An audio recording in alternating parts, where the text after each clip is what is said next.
It's almost like being in love. That's it. Wow. That's all I know. What a day authentic. this has been. Yeah, there you go. What a rare mood I'm in. Why it's almost like being in love. Not a very Scottish song, I will have to say. No. Well, Notable- a Scottish character did not sing it. That's true. Yeah. That's true. Famously.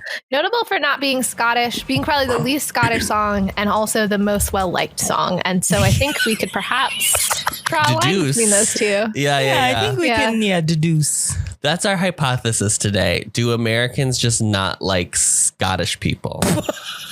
Right? I'm That's not what we're saying? I felt like what you were saying. I'm casting aspersions on the concept of heavy Scottish influence as a format for a musical theater production and not Scottish music as a whole, and certainly not As a Scottish whole. people. So you're saying like Scottish culture is bad. That was what you were saying? Was that what you were saying? Yeah, that's go okay. ahead. Yeah. Perfect. Go ahead. Do your have your show. moment. Okay. Welcome back to another episode of Showgays, a movie musical podcast where we talk about movie musicals. This week we are talking about Brigadoon. Brigadoon. And I'm going to be doing a lot of bad Scottish accent work today. It's going to be very thrilling. I mean, it's part of the movie experience. And I fit right in with the people in the film doing also equally bad Scottish accents. There is a real myriad. There is a real plethora of accent work going on in this film. It did feel like everyone got the note of like Hard R's. rolled R's. Roll your R. Roll your R. And then they just were like, what's the thing they do? What's the thing they do? Isn't it like they say like dinna? And so then they just like every other word was dinna. Dinna, I canna, yeah. Sure. It's all like the weird. didn't. They say dinner. Yes. Yeah. Oh, I thought you were saying like how they say the word dinner. And I was like, I don't feel like that's how Scottish people say dinner. Okay. Gotcha. Want some dinner? They just talk about dinner so much. And then it's just a musical about dinner. Big dinner culture. I think it's more like dinner, isn't it? That's how it's supposed to be. Possibly. We don't know because what we are informed of via the auditory medium of the film is dinner. As if someone from Brooklyn is saying they would like to eat supper. So, Molly, how are you? I'm well. It's been quite a while since we've seen each other, and I believe this episode is going to be late, right? So it's already late. It's already late. We're recording but I don't think technically people know what our schedule is. Oh, Rita does know? Yeah. She's already texted. Rita gets a calendar She's invite. asked about it. Yeah. Wow. No, it's been a whole month. A lot of things have happened, but I don't think any of them are going to be on pod conversations. You didn't want to talk about the 34 Trump convictions? You didn't want to talk about that on pod today? That didn't come up in your Brigadoon analysis. You know, it didn't, but it should have. And I'm going to think now. Well, how okay, I can connect draw a them. line. Trump loves golf. Golf is from Scotland. Golf is from Scotland. Golf is famously from Scotland. Famously? Yes, famously. I wouldn't say famously, but I knew that it was from Scotland. I would say famously. Okay. Yeah, that's what I would say. Yeah. And so I did. Okay. That's what happened. Wow, she's on a roll today. She's Thank ready you. I'm back performing. she's ready RJ, this week. how are you? We're back from the Philippines. We're back from Korea. We're here in Chicago. The air conditioner's been running all day because we think we have bad insulation. Maybe, who knows? How do you feel? How are you feeling? I don't feel great only because I cannot get past this jet lag. For some reason, it's so tough. I keep like right before this, I took like a 15-minute nap and I woke up as if I slept for 12 hours. I was like, So Andrew went on a trip a couple weeks ago to Sicily for work and then came back. And he said for him, it was a lot worse coming back west. What was your experience of like west-east jet lag? Yeah, I think that coming back, this feels harder than when I was there. Do you agree? So going east Yeah. feels harder. I felt like it was harder. I felt like it was harder when we were in the Philippines. But also, we weren't doing anything. We weren't doing anything. That's the thing. Here, So- like, okay, I have to be awake up enough to go to work or get enough sleep that I don't feel tired when I do keep waking up at 5 a.m. Yeah. But it's also bright. Like, it's so... But it's just like bright. It's summer. Yeah. It's summer. We're near the solstice. So 100 years is coming. 100 years is coming to Brigadoon. Adam, how about you? How are you doing? How are you going? How are you feeling? I'm okay. I actually was sick. I caught a little airplane bug on the way back. So I had like a few days where I was gross. Yeah. And I'm over it now. I still am like nasally, but I'm also from the Midwest, so I'm just generally nasally. We all are. Yeah. Mm-hmm. So, but I feel fine, and I'm very purposely trying to not nap. That's what I'm trying to not do, to not lean into prolonging the jet lag experience. I think I just need to like take a melatonin tonight and just really make sure that I am sleepy all night. Yeah. Yeah, it was funny because I was saying the thing about Andrew and jet lag, and then like last weekend I got food poisoning, and so I was very sick for a while, and so like Memorial Day weekend. Yes, Memorial Day weekend I got food poisoning. So there was like a week where both of us just like fully fell asleep, like we were together watching a movie, and the other one fell asleep completely on the couch because it was because of jet lag, and mine then was later because I was sick. So I've been doing a lot of sleeping myself. I empathize with your plight. Yeah, Adam, he basically like slept. He like took a NyQuil and slept like all Friday evening, basically. Yeah. To try and knock both out. This is what being in your 30s is. Reporting to each other about your sleep schedule. It's great. And you know what? I regret as a kid always resisting naps. I hated taking naps because I always wanted to go out and play. And now I feel like I'm paying for it. I felt that too. Do you know what's wild though? Like working in the preschool, kids just sleep in like a big old room all together.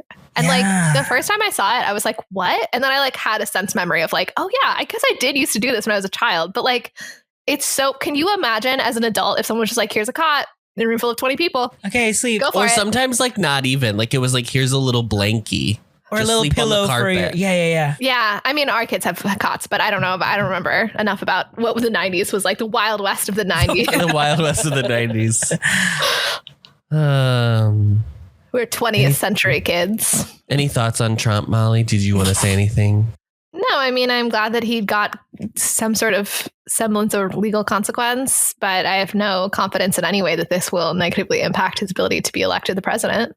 Great. It was shocking that all of the like the expats that we met like in Korea were like, so it really is like that's happening. Trump, but that's like the thing right now. And we're like, you don't even know. You don't know. He was like, so they're really running again? The two of those guys again? Like, yeah, the two guys again. They were expressing disbelief, like maybe that they were missing something and that wasn't really going to happen. Correct. Yeah. They were like, there's no one else? There's no other options? No. And then you were like, no, everyone else in the United States died. It's actually those two men. Okay, there's Robert F. Kennedy. And his brain worm. Yes, honey. Brain worm as his running mate. Yeah. We ran out of other people. It's just those two. Molly, do we have anything in the mailbag? Oh my God, I'm so glad you asked. We have an email from May 1st because it has been a long time since we recorded. Yes. I did let Lucas wrote in. I let him know that it would be a while before this would be answered, so he is aware. Lucas says, hey, Showgays, I requested Cyrano in my first email, so I just needed to respond. I also included pertinent news and requests at the end. I loved the Cyrano episode. It was a fun conversation about a movie I think I love more than you. When RJ said, if this had come out when I was in college, I chuckled since I saw it in college taking classes while masked and socially distanced. Dinklage in the film. Yeah. Dinklage in the film definitely got overshadowed by the Tick Tick Boom and West Side Story, but it will always be my favorite of the bunch, even though I recognize the genius of Spielberg and Kushner. I just find myself drawn to the beautiful and lush world of Cyrano, while I found the world of West Side Story purposefully cold and distant. I think that's interesting. I did not feel that way about West Side Story, but I do think in comparison, Cyrano is much more lush than West Side Story for sure. I always cry during Whenever I Fall as the soldiers write their letters to home, and the letter reading montage to the song Every Letter is my favorite musical number. I will say I have listened to that song since watching Cyrano, and it's not that often that I actually go back and listen to music from a musical we covered that I didn't know before we covered it. Yeah. Your conversation sparked a few questions, and this is where Lucas comes for me. He says, first... For you or for us? For me. Yay! Yay! Why does Molly feel every musical number needs to devolve into a dream sequence like The Color Purple constantly cutting away to some random MTV visuals? I don't think that every number needs to do that, Lucas. I think that more of them should, because it's a musical and I'm trying to have fun here. She's had these rebuttals ready. I've been for a month. Sitting on it. He says some of the great classic musicals have plenty of singing and dancing in scene without every number being some version of a dream ballet. Did Chicago ruin the modern movie musical, or is this also an issue you have with classics? Okay, Chicago very famously does cut to dream sequences, I feel like, Lucas. So that's what he's saying. He's saying, has Chicago ruined it? Oh, did it ruin it for me? Like, I'm now expecting that of everyone. Yeah. Okay, gotcha. Yeah. I think that... This is so funny. You know, I just complained to you about Brigadoon for an hour and a half. So I guess maybe you have your answer about whether or not I feel that musicals are better if we cut to a dream sequence. She will complain in the next hour and a half that you are going to listen to after this portion of the... Yes, because we're inserting this. Stay tuned. Stay tuned for how I feel about Brigadoon, and then you'll see whether or not I like a classic musical that stays in scene. Molly also mentioned it doesn't say more in scene than Brigadoon. I'll say that. Sure. Oh yeah. Because there's one day. There are no other scenes. They have to stay in that town or they will die. Yeah. Molly also mentioned the film Bright Star, adapted by Steve Martin. Yes, that's Steve Martin, into a musical in 2016, which I did not know. And its director being a good fit for Cyrano. That director was Jane Campion, who made the film The Power of the Dog, which won Best Director the same year Cyrano won nothing, and Chris Rock got slapped. RJ had some issues with the simplicity of the lyrics not being poetic/romantic enough to match the score, and I couldn't help but wonder, what if frequent Aaron Dessner collaborator and our favorite tortured poet, Taylor Swift, had worked on these songs? Wait for later in the episode for some more thoughts of mine on Taylor Swift. Oh my God.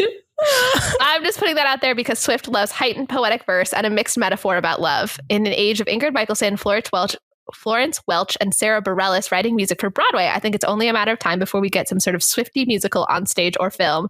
Probably. Then we might actually see a movie musical do well at the box office. I mean, we would have to get her to stop her absolute cash cow of an Eras tour for long enough to write a musical, but I could see her being interested in doing that. But she would have to really be doing it for the art, because it's going to make her so much less money than she can make just existing in every other realm of musical. Yeah. But RJ, thoughts about Aaron Dessner collaborating on some Cyrano type songs? Sure. Okay. Let's hear it. I'm pro.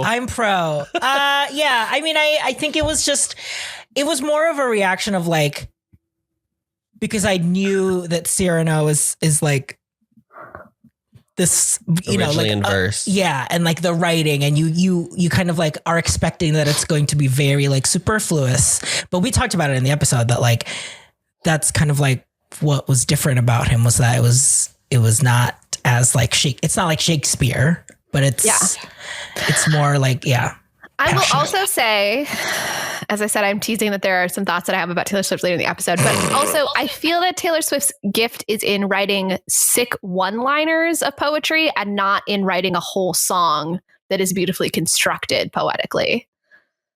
She has like specific lines that people remember and like and feel are poetic in some way. And I think poetic is like maybe a little bit of an overstatement of how people react to that. But like, I think she writes hard hitting lines sometimes, but I don't know that she writes full verse.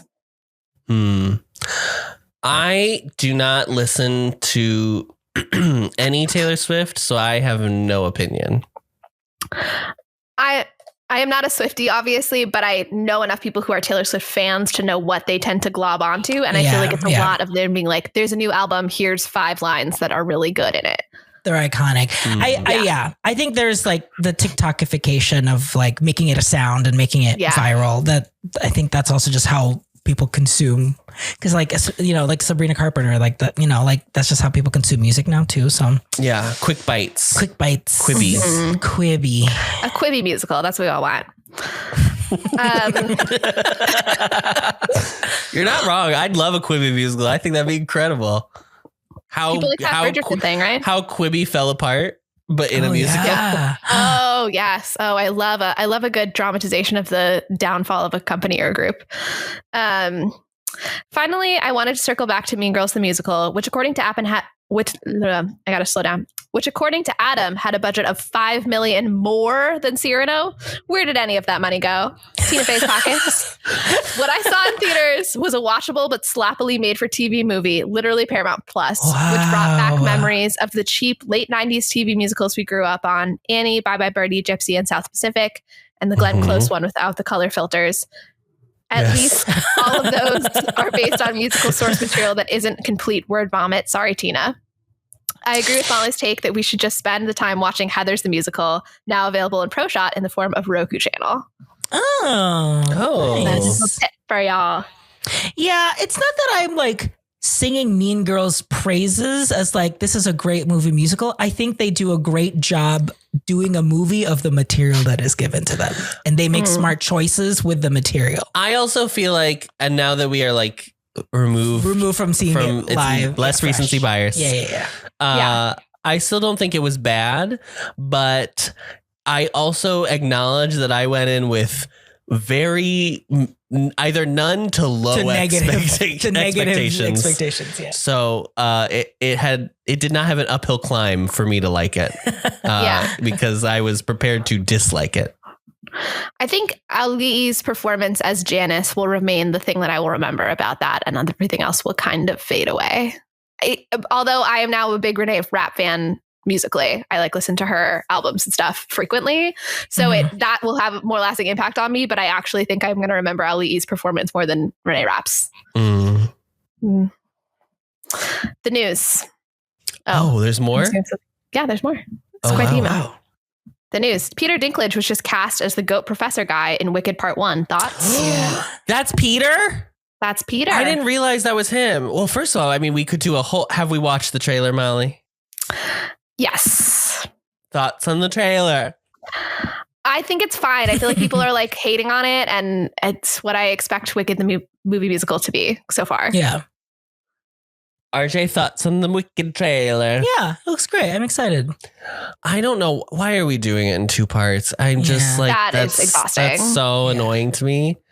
But I think the trailer looks great. And I like John M. Chu because I was all gung-ho on Crazy Rich Asians.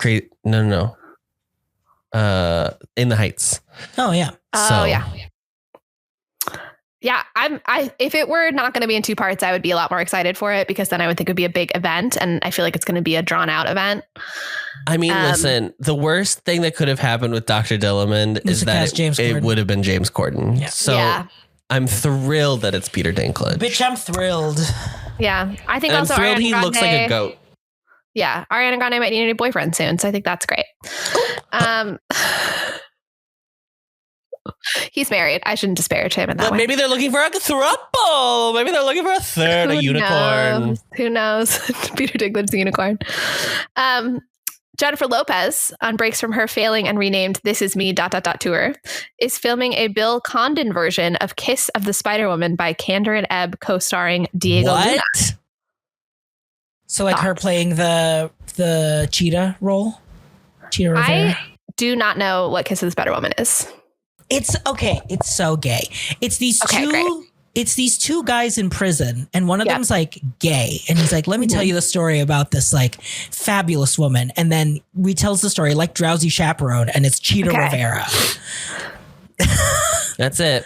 That's the musical. That's like kind of the musical. And it's about they kiss? It's like them trying to find their own liberation through this like through this through drag. Okay, gotcha. To freedom. I mean, I like the idea of Jennifer Lopez and a Cheetah Rivera. Well, we have more tea since this email even happened. Yeah, she canceled the tour. Have you heard about her? The tour? She canceled. I'm sorry. Did we do that? I'm so sorry, Jennifer. And apparently, people think that her and Ben are getting a divorce. Yes. I've seen some headlines bubble through my timeline about her and Ben. Once again, we know too much. Yes, they have given us. She's given us too much. Does he not? Is that not a confirmed thing that he like struggles with alcohol? Like, I feel like he's not necessarily a happy man. I know that he was. Well, he struggles with Dunkin' Donuts. Yeah. As a man from Boston. I know he was going through like a sobriety thing. So I don't know. Maybe. Look, I wish him and them all the best. And you wish them what? You wish them what? I wish them healing. Yay. I don't know anything about them in their lives, and I hope they're fine. Diego Luna is hot, and I like him a lot. And I'm watching Andor right now with Andrew, and I keep falling asleep during it, which is not a reflection of my enjoyment of the show. It's great. Andor is probably the best Star Wars thing I've ever seen. Why are you talking about Diego Luna? Because Diego Luna is also in this. In Kiss of the Spider-Woman? Yes. Oh, okay, co-starring Diego Luna. Yes. Oh, okay. I missed that part. All right. The Adventures of Priscilla, Queen of the Desert is getting a sequel 30 years later. Same cast, same director. What? Yeah.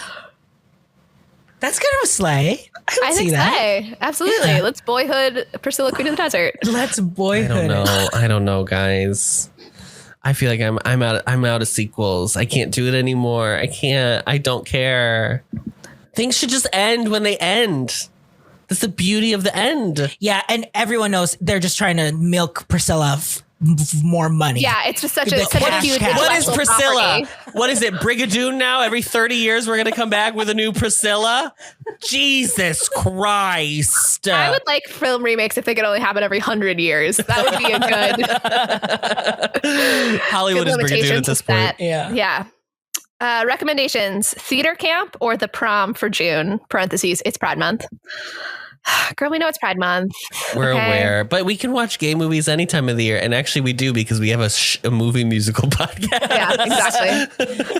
Honey, every month is Pride Month on Showgays. Honey. Follow up to The Umbrellas of Cherbourg with The Young Girls of Rochefort by Jacques Demy. We love France. We do love France on this pod. And Wonka on HBO. I won't get my hopes up, but a boy can dream. Twonka. I'm sure Twonka will come across your feed one day from this podcast. I'm sure. Timmy's Wonka. Sure. Yeah. Wow. Thank you, Lucas. Thank you so much, Lucas. What an Fourth email. chair. I have some comments on the YouTube that I'll also read. Has Nick been tagging random timestamps? Yes, okay. Of course. As always. And I have gone back to be like, I just want to see all the things he's in. He deletes them later. No. So he's editing things together. He's making something. Something's happening. Oh man. He's going to make a full 4-hour Jenny Nicholson Annie. Tearing us down. But tearing our reviews apart. Molly, did you watch the 4-hour Star Wars Hotel? Of course I did, and I loved it. I watched it on the flight. It was incredible. Oh my God. I love her so much. Watching that, I hope you got a true glimpse of like what it was like to work there, because it showed that's kind of like why we left. Like anywhere in Disney World, that sort of just for the the hubris and the okay, so this comment from Tepid Shark on the Cyrano episode: a new 4K Blu-ray of Paint Your Wagon just came out within the last few weeks. I know that movie is kind of a disaster, but might still be interesting to talk about. Put it on the list. It's another Lerner and Lowe, I believe. And then they also commented on Stars Born, saying that the next Stars Born is probably going to be people on YouTube / the internet. So it's like social media content. Oh, content creators. Yeah. Oh, God. Gordon, who had commented before, commented on Can't Stop the Music. Saw this in the theater when this came out twice in a row. What can I say? I was 17. And it's pronounced Perrine like Perrine, like fine or wine. Oh, Perrine. What was Perrine? Her last name. Oh. The actress who played the main character. Okay. And then finally, Crybaby, a whopping 3 comments. Wow. Huge for Showgays. Actually 2. So I wonder if one was spam. Maybe They got embarrassed. One was pussy in bio. My nudes in bio. That's a Twitter joke. Okay. Tepid Shark comments saying the next episode should be fun. So they're excited for Brigadoon. Oh, I thought it was feedback. You thought about making your episodes fun. Oh, no, it's a directive. The next episode should be fun. Start making these fun. Have you thought about making these episodes fun? Have you considered being fun? Have you considered making these funny for us to listen to? No. Oh my God. That is the first I'm hearing of this. What? Well, we'll write that down. We'll consider it for sure. Yeah, we'll think about it. Add it to the pile. Okay, and then this one is from yemi.com. I feel crazy because my teacher used to make us watch this movie and I never knew what it was and would explain it. And no one knew what I was talking about. LMAO. Your teacher made you watch Crybaby? Yeah. I don't know about that. That girl.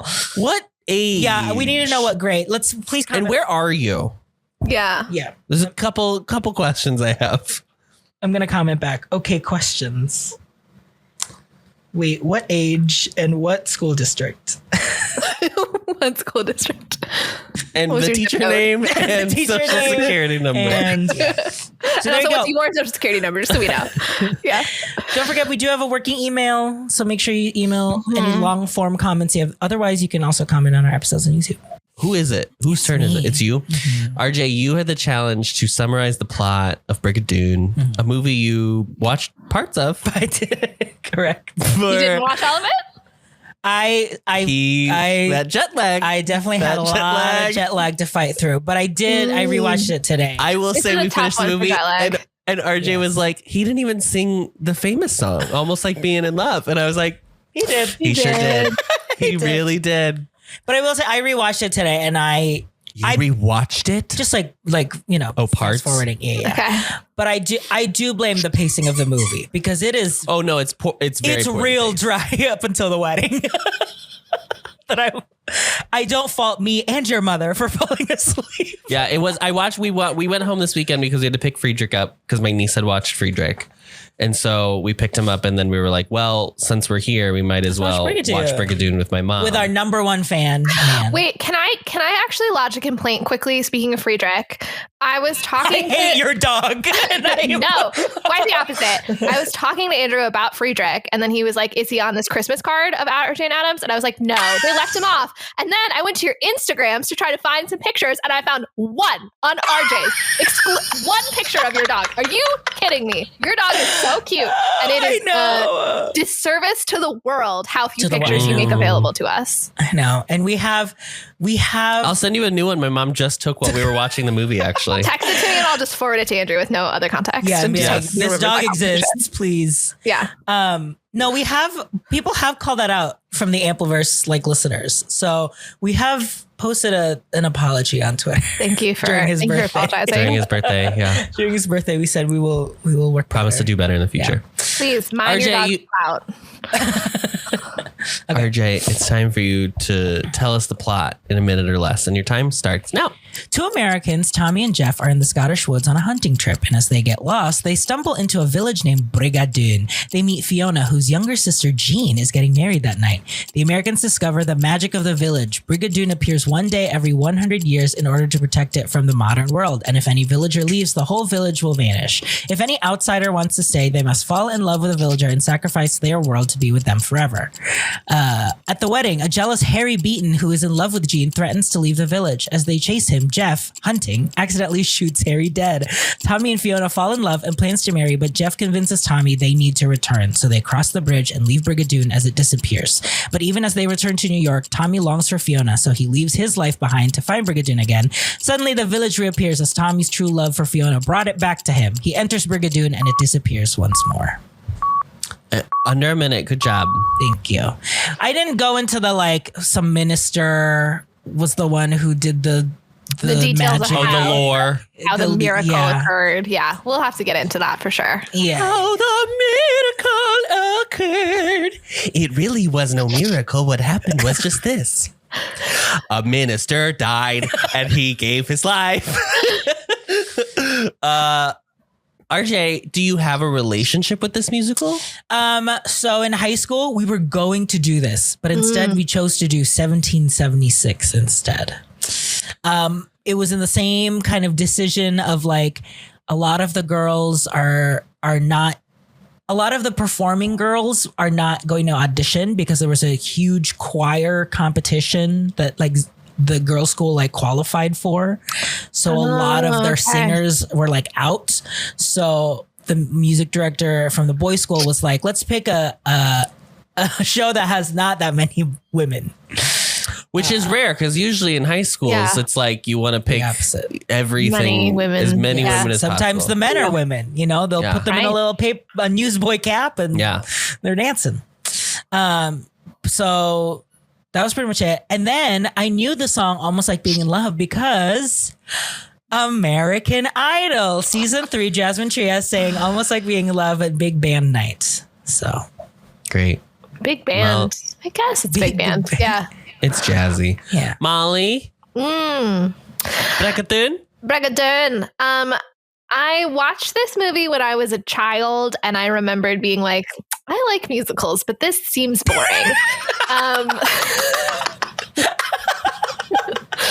And then I've seen, snippets of like someone has it as their audition song, blah, blah, blah, like all those little ways that it just weaves its way into your life. And then Schmigadoon happened. And I watched that and it was delightful. And I had forgotten.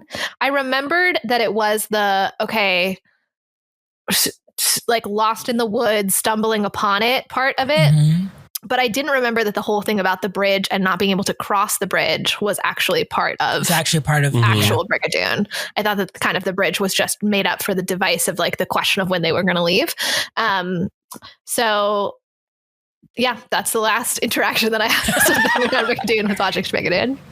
Yeah. Okay, so I obviously now that I know it's from this, I know the song Almost Like Being in Love, but like just through cultural osmosis. I knew nothing about this to the point that I thought this and Seven Brides for Seven Brothers were like the same thing. Oh, okay. Because I've never seen either of them. I just know that they both existed. Conflating in your mind for sure. And I also didn't know that Brigadoon was based on a musical. Like I thought it was like a proper movie musical, Hollywood, based on like an original movie musical. Yeah. So then when I was like researching and I was like, oh, it was like on Broadway. I thought that was very interesting because I don't think I've ever heard of anyone doing it ever. Yeah.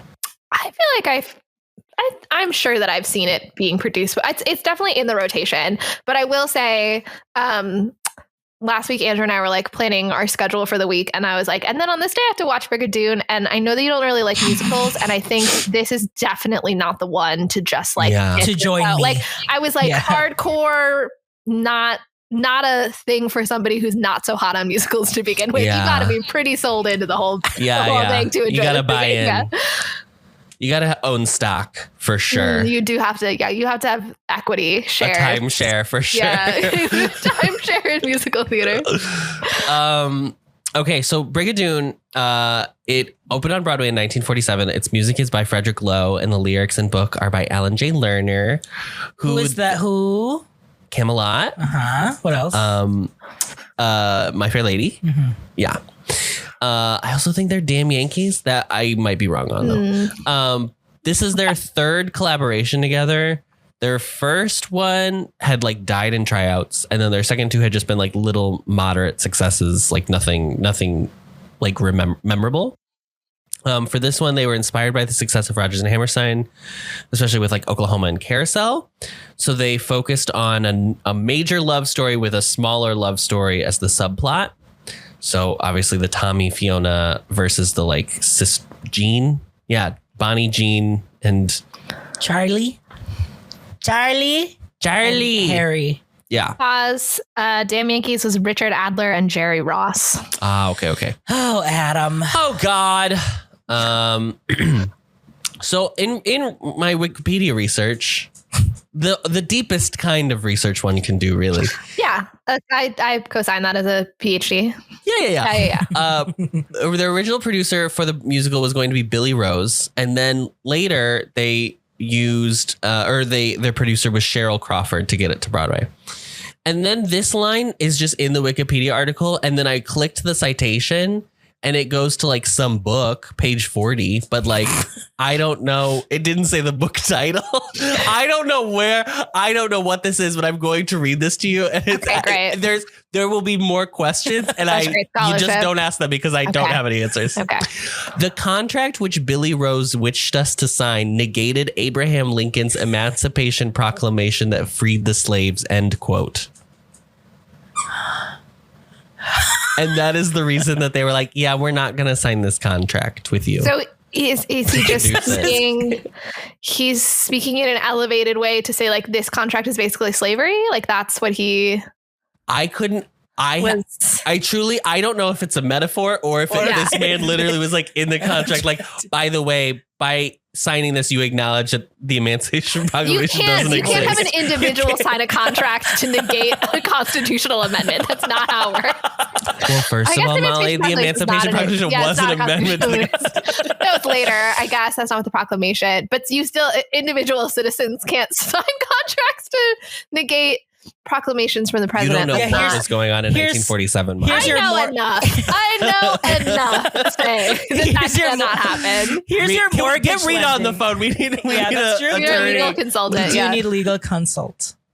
So I don't know. So I think maybe, it makes sense that it was probably a hyperbolic, a weird joke about slavery. But that's bizarre. So anyway, Agnes DeMille did the choreography for the musical. Famous. I could tell. She does not do the choreography for the movie. Oh, Jean did the choreography for the movie. Big changes from the musical to the film. There's a character named Maggie in the first of all, it's 2 acts, obviously, in the musical. There's a lot more. There's like 5 more songs, 6 more songs, something like that. There's a character named Maggie, who's like just one of the other girls in town who has a huge crush on Harry. Okay. And she's just fully written out of the movie. And in the show, Jeff does not shoot Harry. Harry falls and crushes his skull on a rock. And then we later find out that Jeff tripped him. And that's how he died. Jeff tripped him intentionally? Yes. Great question. That is the central crux, is it not? I do feel that feels like very Oklahoma, where it's like he falls because he tripped and fell on his own knife. Yeah. I will say, I wonder if like they were like, well, they have we've presented guns in the film. They have to be used, which I don't know. I mean, we're really taking that rule to the extreme, aren't we? Yeah. Because it doesn't really make sense, especially when they show up and they're like, no one, like, we can't tell anyone. It's the loudest gunshot. It's the tiniest little village. Yeah. But everyone's like, he fell out of the tree. I was wondering if they were meant to make us think that, I know that rifles existed in the 1700s, but like maybe because this is such a like small town and that technology was new enough that somehow like these villagers wouldn't know what a gun was. And that's why they didn't understand the gunshot. Could be. I think that's what RJ thought too. Well, but they were trying to cover it up. All the men were still going to cover it up. So I think they weren't covering up. They weren't covering it up. No, they were covering up the body so that the party could continue. Yeah, they were covering up just the death generally, but they didn't think that it had been. And they were like, we'll worry about the dead body in the morning, aka 100 years from now. Yeah. Okay. So Brigadoon, 1954, directed by Vincent Minnelli. This is our second Vincent Minnelli. Our first was That Streetcar Named Desire was what I wanted to say. I was like the one with the streetcar, and then my brain clang with the trolley. Happy Pride. Clang. Yes. Yeah. Written by Alan J. Lerner, based on Brigadoon, the 1947 musical. Produced by Arthur Freed, starring Gene Kelly, Van Johnson, Sid Charisse. Gene plays Tommy. Van Johnson plays Jeff. And Sid Charisse, who we saw in the ballet of Singing in the Rain. Singing in the Rain. Thank you. She is Fiona. I can't believe that I haven't told you this yet on this episode. Do you recall when I took a picture that said Xanadu and I sent it to you? Yes. Like a week ago? Yes. It doesn't matter that you remember. Anyway, I was mini golfing with Andrew and there was a thing that said Xanadu. And I told him about this musical existing and said, and Gene Kelly was in it. And he said, who is Gene Kelly? And it is truly the greatest moment of crisis that my relationship has faced. Sure. He does not know who Gene Kelly is. And so you shot him and then you're waiting till the morning to... Yeah, I've been waiting till the morning. That's why I was saying I couldn't believe that I hadn't brought it up until now. It's because you think I was remember. Cinematography is God, this would really suck if he ends up dead because that will really incriminate... That little joke would really incriminate you. Me. Yeah, that's very true. And I will stand up and I'll say, it's circumstantial. I object. As a witness, you're going to do that? That's not going to help my trial very much. Cinematography is by Joseph Rutenberg. It is edited by Albert Axt. The music is by Alan J. Lerner, Frederick Lowe, and some orchestration by Conrad Salinger. Production company is MGM. It's distributed by Lowe's. It was released... Distributed by Lowe's? By Lowe's Improvement Store. Yeah. Honey. It was released on September 8th, 1954. And then it did, it's like, you know how they would do the tour. They would like take it around. Yeah. That was in 1955. Its running time is 188 minutes. Not too bad, although it feels like it's 4 hours. The budget was $3,019,000 and the box office was only $2.25 million. So unfortunately a flop. The rights were acquired by MGM in 1951, but it took a few years because of like contract negotiations and other stuff in order to make it. Gene Kelly was always slated to play Tommy from the beginning. And then there was like a bevy of girls who came in and out of the role as Fiona until it was decided on Sid Charisse. And then they started production in 1953. They originally were going to shoot in Scotland. So Gene Kelly and Vincent Minnelli like flew over there. And they're like, well, let's see. First of all, the studio head was like, we don't want to film in Scotland. And they were like, well, let's just see. And then they went over there and they're like, oh, the weather's really bad. Yeah. Famously, it rains all the time in Scotland. That's why it's green. So they were like, well, we can't film in Scotland. So then they were like, well, there are like canyony or not canyon, but like cliffy type places like north in Northern California. Mm-hmm. So like we could film there, do a little what a blobbity blue, flippity flop. And then the studio was like, oh, we're going through an economic crisis, so we're actually not going to do that. And then the other thing we're not going to do as a studio for this film that we basically do for all MGM features, and that makes like our pictures really pretty. We're not going to make this in Technicolor. We're going to make this in like the cheaper quality color version, which like makes this film look a little less saturated than like it would be if it was Technicolor. This film, Seven Brides, actually happens the same year. It's also MGM. And it's interesting because it had similar problems. So they were like, oh, if we're doing two big musicals, we got to give more money to Brigadoon because it's the bigger hit, blah, blah, blah. Nobody cares about Seven Brides for Seven Brothers. So they gave more budget to Brigadoon. And then, but like all the things that were like happening, like Vincent Minnelli was like really bummed about not being able to shoot in Scotland, and so was Gene Kelly, and they felt like the studio was just like taking all the like beauty of the piece away, so they were like bummed about it by the time they like got to it. Whereas Seven Brides for Seven Brothers, I don't know, whoever directed it, I'm assuming we'll watch it one day, but whoever directed it was like his passion project, so he like put so much care and attention to it that it like actually ended up being the huge success of the year that they were not expecting.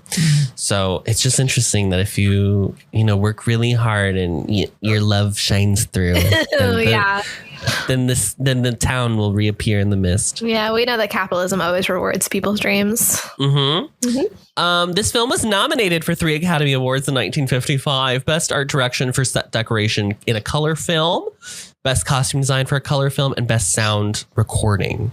And it did not win any of those. One more thing. There are a couple songs that were cut. There are a few songs that were cut. Some were like recorded. There were like dances that were recorded and they were just like edited out of the film. There were some songs that were just never going to be put in anyway.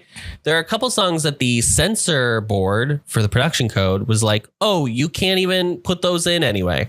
And I'm going to read you some of the lyrics as to why these could not be in this musical. So this one is called Love of My Life. This is from the character Meg. Meg is the girl who's hitting on Jeff. She takes him to the little hayfield or whatever. So she sings a very long song. She says, I set out to become a wife. I found the real love of my life. His name was Chris, and the last it was McGill. I met him one night picking flowers on the hill. He had lots of charm and a certain kind of touch and a certain kind of eagerness that pleased me very much. So there, 'neath the moon, where romance often springs, I gave him my heart and a few other things. Okay. Blah, blah, blah, blah, blah. Then he leaves. Mm-hmm. And then so I went home and thought I'd die till father said, make another try. So I went out to become a wife and found the real love of my life. He came from the lowlands said just one thing that puzzled me was he told me he'd heard about me from his friend McGill.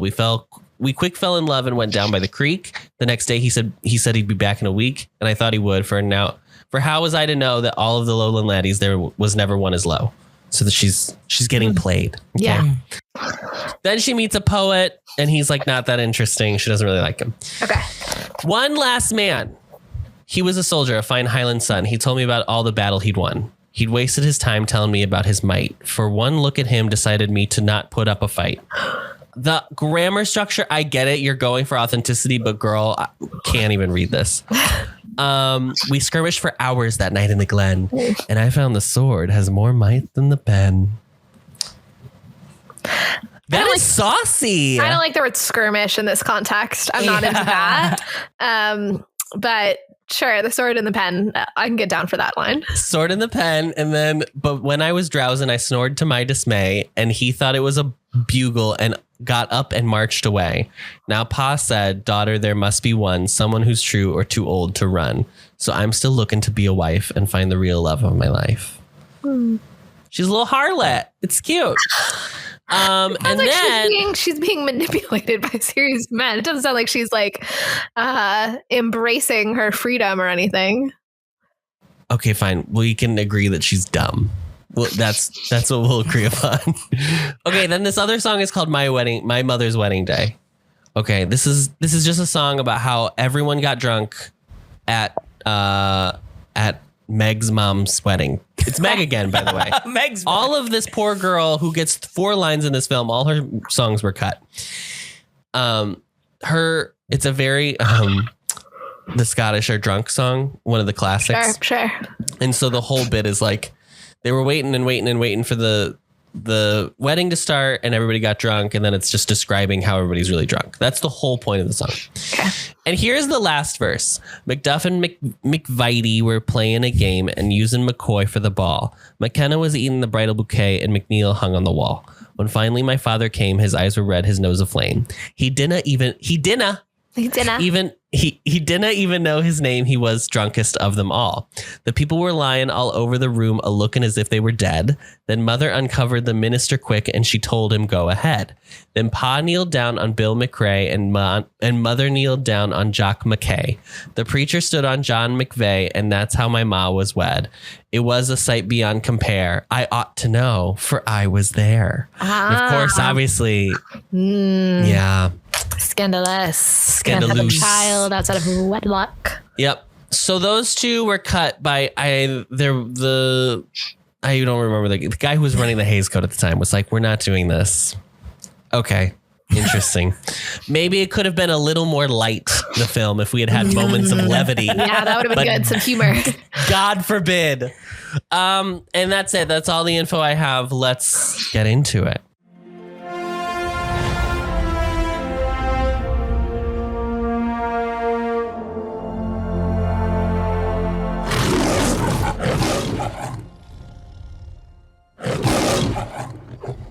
Listen, I am the largest proponent here of Golden Age movie musicals. Mm-hmm. I stand solidly in thinking that the Golden Age is the best age. And this was a real bummer. I didn't like it. I didn't enjoy myself. I cannot believe We sat through this. It was the worst part probably is that it wasn't bad. It was just like boring. Yeah. That was like the worst part of the whole thing.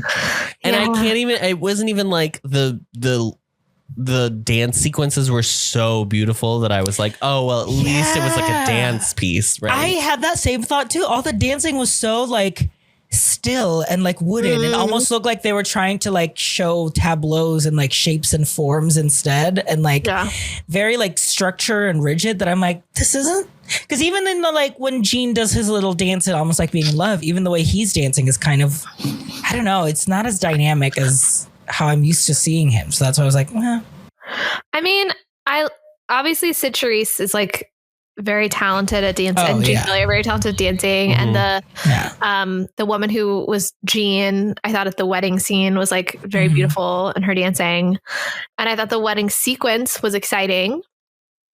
But I mean, we've talked before about dance films. I still think it's a difficult thing to capture well on film, and I'm not saying they did a bad job, but there was not enough other stuff going on for the dancing to really bring it to life, because a lot of the dancing is like solo or partner dancing too, and so it's not like you're getting like big flashy dance numbers. It's like here's an Agnes DeMille dream ballet type. It's not, I guess it's not her, but like it is that, but it's all lyrical ballet energy. There's not, I mean, there is one tap number in this, that's obviously, where they, when you tap on solid, ground, and it sounds like tap. There was truly no justification as to why their shoes would be tap shoes.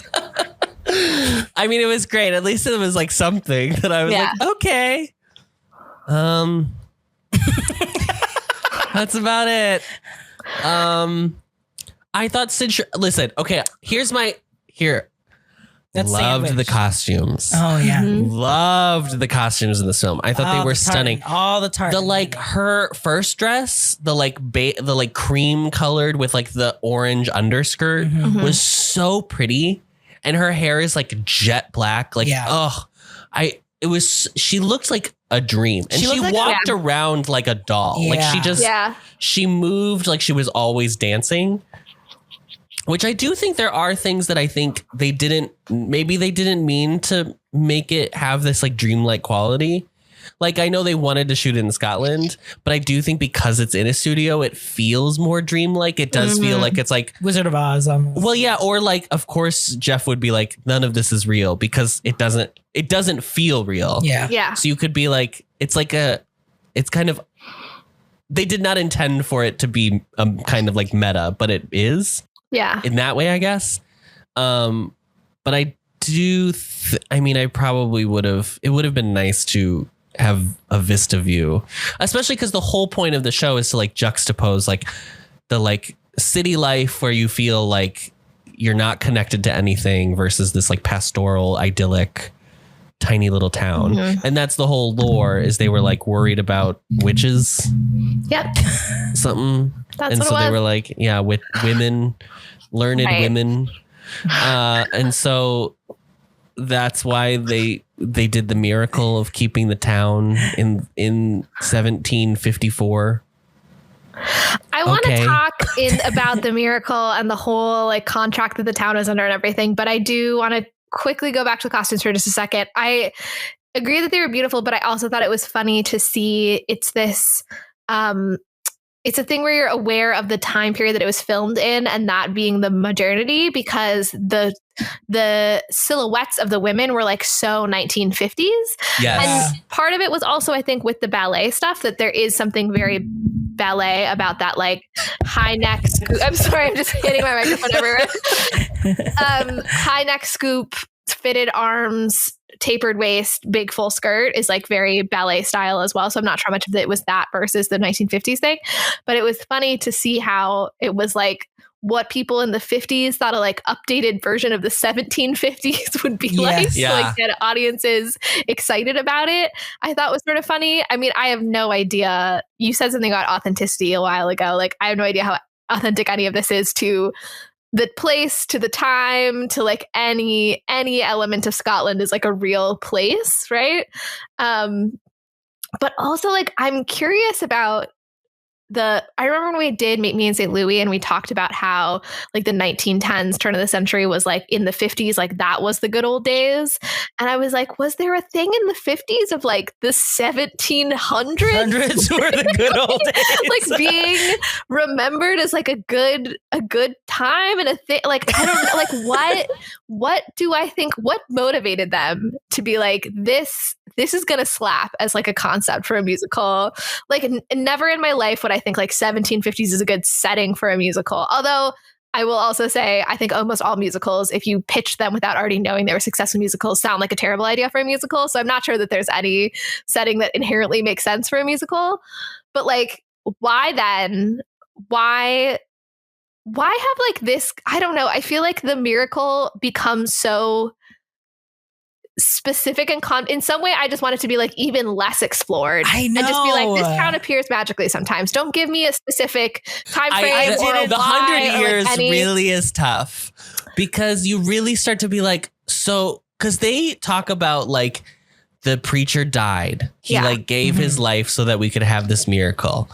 And then you realize it was 2 days ago for them. He died. The absolute fatal flaw of, if you're going to tell me about this is insane. These people have adjusted way too well to this circumstance for 2 days ago. 2 days. 2 days. That's unreal that it would have been 2 days ago. And they're like, yeah, and that's just like, that's what it is and now. That's how it is. And like when we say two, I mean, yes, 2 days, but like 2 sleeps. Like they went to bed. Then it was 1854. Then they went to bed, and now it's today. Right. Like it's not like it's.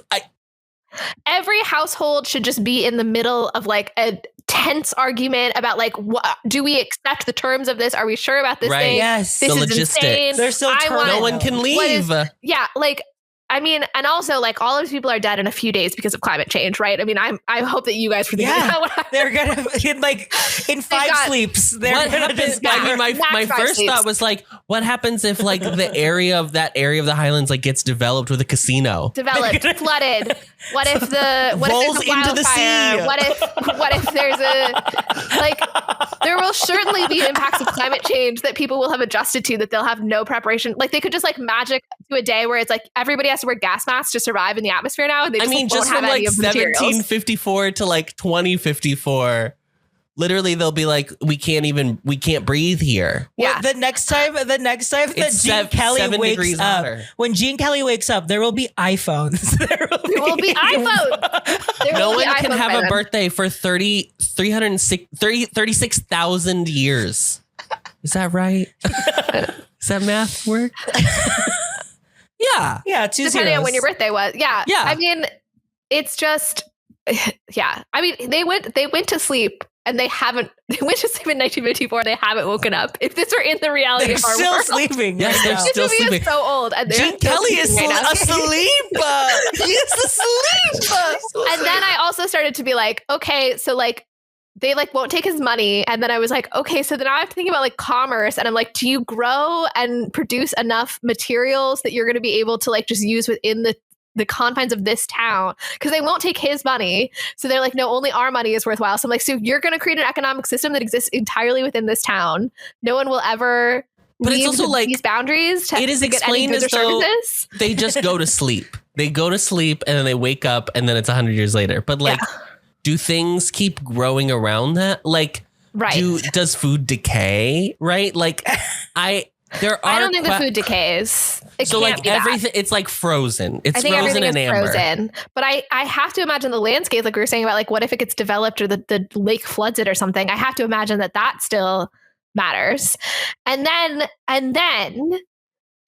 it's like, and so I was telling Andrew about this and I was like, you would like this if it were like an actual sci-fi movie that like genuinely explored the questions of like this town and the deal with this town. But like, you're not going to get any of that out of Brigadoon. But like, then the fact that part of the deal is no one can ever leave. That is crazy. So like there's a child, like there has to be children in this town. Probably. There's going to be someone at the end of their life, millennia from now, literal millions of years from now, as long as the whole planet isn't made of lava at that point, where they are just like living alone and they wake up every day and every day it's 100 years. And then they're like, I can't wait till the day I die because I'm stuck here alone. Or I guess they could just cross the bridge and end the curse. End the whole thing. The thing is, yeah, they're all acting. I think Harry was right. I'm sympathetic to Harry, to be honest. They all woke up as if they have been conscious for those 100 years. Like they're so acclimated to it. They're like, this is just how it's been. It is a little confusing because they go to talk to the school teacher who explains the whole deal, which also like so annoying that she's like, I can't explain it. He'll need to explain it. I'm like, it's not that complicated, girl. You're not that dumb. Come on. I just want to say something. Yeah. We've watched now 2 Vincent Minnelli movies, Meet Me in St. Louis and this. Meet Me in St. Louis, I feel like we talked about how it was really nice, how there were like these really tight close-up shots and like there's like Judy's song in the beginning where you look at her through the window, the man next door or whatever. And then like there's just like a bunch of different types of filmmaking going on in that movie that makes it feel like way more interesting to watch. This, I feel like the whole movie is like a mid shot the whole time. I never see anyone in close up. And then whenever like the scene when the teacher's like explaining the town, they are in this like tableau where she is like sitting facing out. Gene Kelly is like sitting on his side, like looking up at the. It's so weird. Everyone is facing out like they're on a stage. It's so bizarre. It's shot like it's not even a movie. Like it's shot like they're just doing a pro shot of the show on stage. Yeah, but it's not that at all. It's so weird. I hated it. I don't hate that because we've had other musicals where I've talked about liking staginess feeling in a movie musical. So I don't hate it. It's just that because it's so like old fashioned, it feels like the choice is always like make it stiffer and like less, human. I don't know. Okay. But when the minister was the one who did the curse, the school teacher is talking about this. He's like, well, it is like we go to sleep, but then I also like hear these voices and stuff that I think are the people. So like, it does feel like maybe they have some sense of the time. Like maybe the sleep is more significant to them than just like any normal sleep would be. Yeah. Or like when they wake up, they look like they are rested because all of them wake up with a smile on their face. I mean, let me tell you, after the conversation we all just had, I think we could use 100 years sleep. I would love 100 years sleep. I would love 100 years sleep. Who's the guy? Harry? No. Who's the guy? Charlie. Rip Van Winkle. Yeah. A real Rip Van Winkle story. Thank you, Molly. Yes, you're welcome. I knew where you're going with that. Harry Charlie. No, I'm not talking about this movie. So I think it's crazy that part of the deal is that everyone has to stay. I think that people should be free to leave this circumstance if they want, as long as because they would just have to give up the same thing. Like Gene Kelly, if he wants to join Brigadoon, he's going to have to give up all the people in the rest of his life. And like people should be able to make the opposite choice of like, you could leave Brigadoon, but like you can't come back. Would to me be a more logical deal to make, rather than everybody's going to disappear if anybody chooses to. I mean, that's like number one intense cult thinking kind of like religion, right? Of like, if anybody sinks this, then you're all going to disappear is like such an intense approach. But it's also like, I mean, they really gloss over it, but it's very like, it's very Amish to be like, I mean, and I don't mean that pejoratively, but there is a level of like the way they decided to deal with just like the world outside of their village. They were like, we're going to shut it all out. But this is not a film that's a dissemination of like whether that's a great worldview to have. They're just like, that's what happens. It is what it is. It is what it is. Yeah, absolutely. And then Gene Kelly on the opposite. So then part of the deal is also if somebody loves someone in Brigadoon, and he is clear to say not Brigadoon itself, but someone in Brigadoon. And I was like, why would this be part of the minister's deal with God? I don't understand why this would be part of it. So like they anticipate it where they like, we know we're going to need to like bring in the gene pool of like differences of, right? A literal gene pool. And so like that, were they like anticipating that in making the deal? And then it's sort of like, but that's not going to happen very often. But then I thought like, well, but I guess it happened twice. And so far one guy is, 2 men have wandered in. Yes, it's the second day. Years. Well, that's the weirdest. That is the weirdest thing of this whole thing. They come into the town and everyone is like, And then they're like, we don't usually get visitors. What? It's been 2 What's days. usually? 2 days? What are you talking about? 3 days ago, there were witches like next door and you were all freaking out about them. Right. What's happening? But also you're more worried about the witches than these two guys that look absolutely bonkers. Like they do not look Scottish in any way. They do not sound like you. And they're just like, they're American. I do really like the scene where the lady's like, oh, he's American. There's an American. That was very funny. And the other joke, there's 2 jokes I like in this whole movie, and I'll tell you what they are right now. And the other joke I like is the one where Jeff's like, yeah, we're thinking of throwing the British out. Don't tell the king. I liked that one too. That was pretty funny. But I did not like Jeff as a character. I will stand I think we need firm. a whole segment on Jeff, perhaps. Okay, falling in love, 2 days. That's, I guess, part of the curse. And so then, okay. I mean, he really went to God with like a legally binding contract that Rita obviously drew up for him. Right. And was like, there are clauses and conditions. And I'm willing to give my life for this, but there is a set of rules that I have. Do you think that he was negotiating these rules with God, or did God give all of these stipulations as part of setting? Well, this is the real question, because how do they... How soon does the death happen that like, right? Who's God negotiating with? Is there a third party? But was it like he was smite, like he was struck? Smote. He was smoked? Because I understood it as that he had to leave. That's what I thought, maybe that part of the deal was like, you can't be part of the utopia it, and then he left, want. and then he like aged at a normal rate. But then that's what a dick move then, to be like, let me put an entire population through the thing that I wish I could be in, but I'm not going to be a part of it. You know what I mean? But it's not that he wants to like live for 1,000 years or whatever. It's that he wants to save them from these witches. It's a selfless act. Which they are really careful to say there are no witches. That's not real. But people believe the witches were real, so then that was evil. And I was like, what is 2 days ago, the belief was strong enough that we created a pact with God. Yeah, but now we know witches are real. Like, what? 2 days into it. Well, I think at 1850, they were like, oh, yeah. Oh, wait. Those weren't witches. Wait. Girl, what? Y'all heard of atheism? It was like that they thought it was going to like offend the Christian 1950s viewers in America if they claimed that witches were real. It's like, do people get mad if you say that witches were real? I don't know.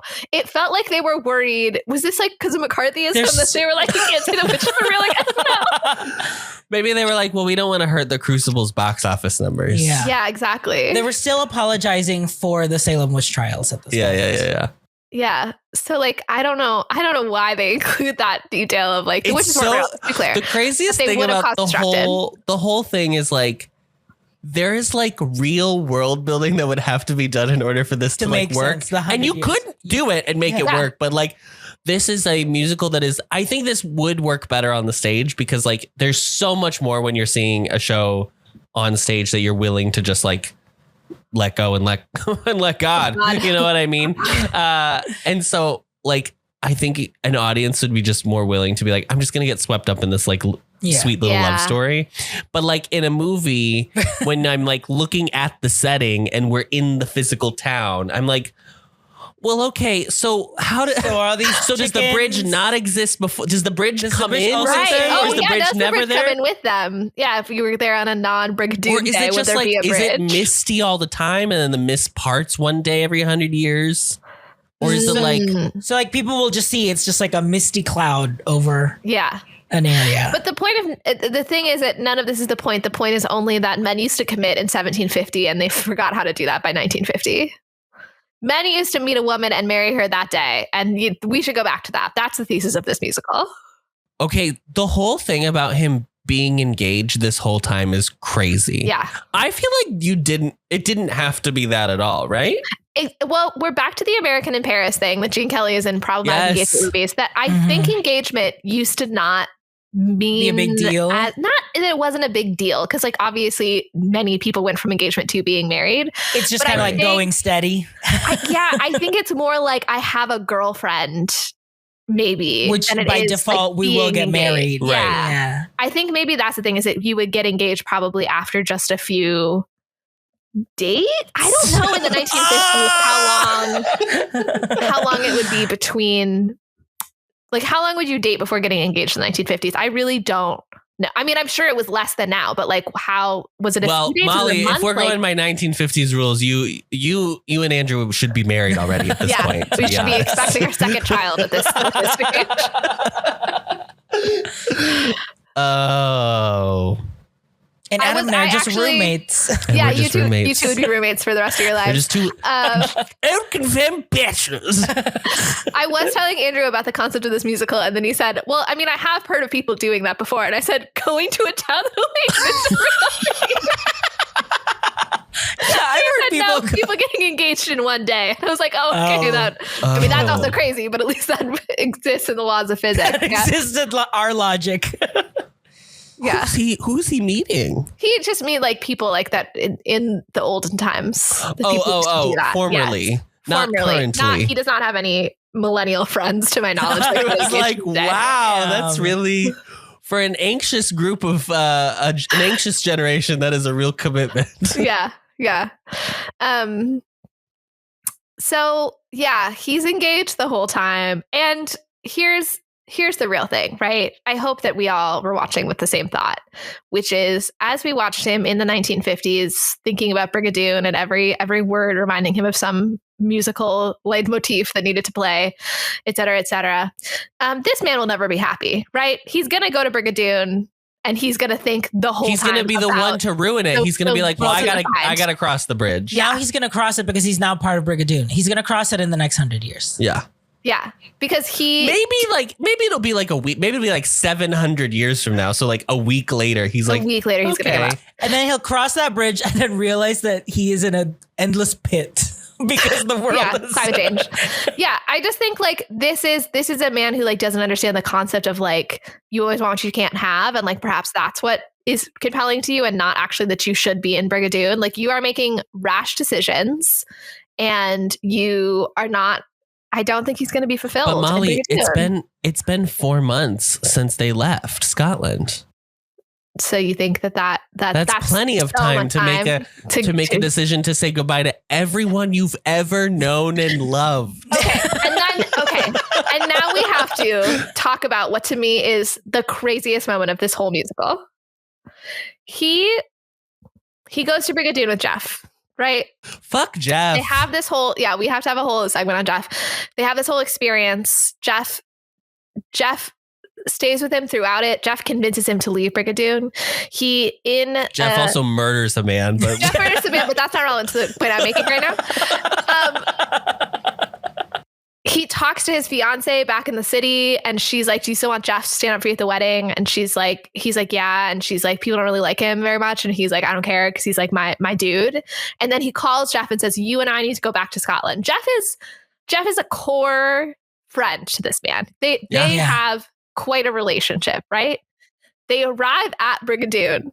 It appears Gene Kelly yeets it across the field and says not a word to Jeff. Not a goodbye. I was like, I see. Jeff is with him because it's the last person he's going to want to say goodbye to as he gives up the entire modern world. Jeff is the most important person in his life. I understand it's the symbol, why it is that Jeff is here. He does not say goodbye to Jeff, and it's crazy. It's crazy that he wouldn't. There's not even a looking back and giving him a Molly, nod. that would be queer. Men don't say goodbye to one another. You're right. They just part. Fellas, it's okay to say goodbye. Did Jeff know how to get there? Is that like? Oh, yeah. Why did he know how to get to Brigadoon? I think so. Maybe I Jeff. don't know. I thought I knew why he brought Jeff, but now I don't know. I don't know why Jeff is there. Poor Jeff. I don't want to be a Jeff apologist on this podcast.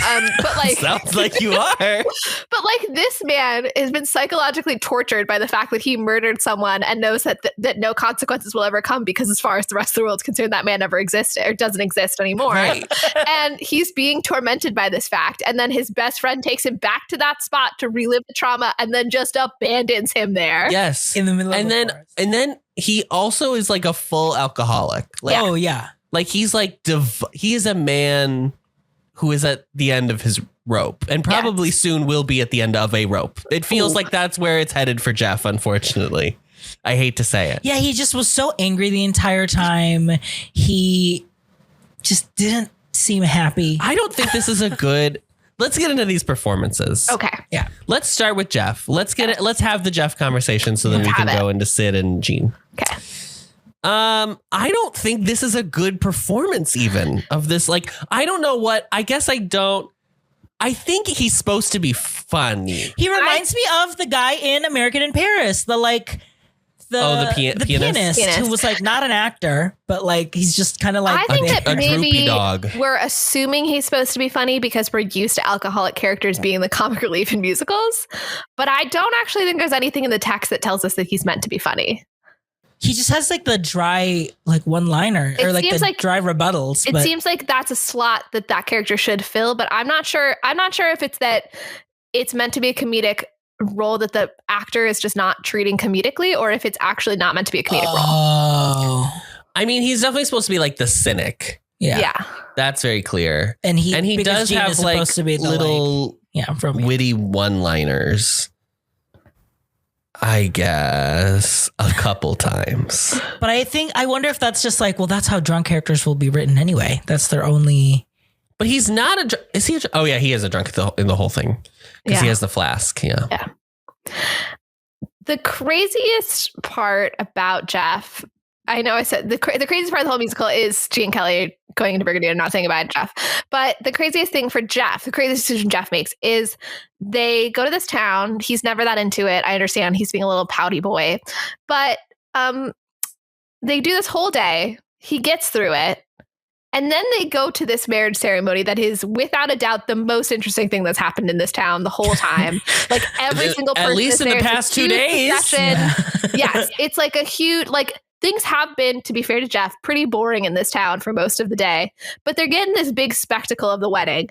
Jeff sees these people coming in at the most exciting point in the movie, goes psh, and walks away to go grouse hunting. And I was like, Jeff, I get that you're in a bad mood, dude, but like surely you can stick it out for this wedding. This is like the thing that you would have been waiting around to be able to see, this wedding. I can't believe what a grump you would have to be to just say, actually, this is when I'm going to leave. Jeff, just treat it like you're in Colonial Williamsburg. And it's like everybody's doing a little like performance. Cultural, She's churning butter, right? She's at the loom, whatever. Who cares? There's going to be food.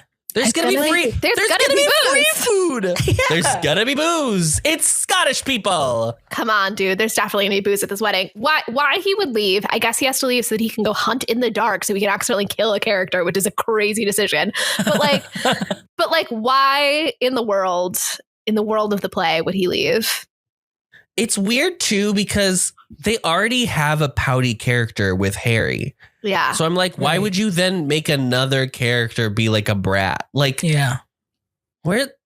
what's going on? Because it would have been, I felt like it would have been stronger if Jeff was just a funny guy. So he would be the one asking all the questions to everyone in the village or something like that. I mean, you can't make a purely funny character the one who accidentally is the reason a man dies. It'd be very hard to do. You have to have some kind of like darkness about him, I guess. Yeah. But like, he's such a drip the whole movie. Yeah. But and it's because there is no character that is allowed to be funny. That's why they should have had this fucking Meg character be able to sing her fucking funny songs. Right.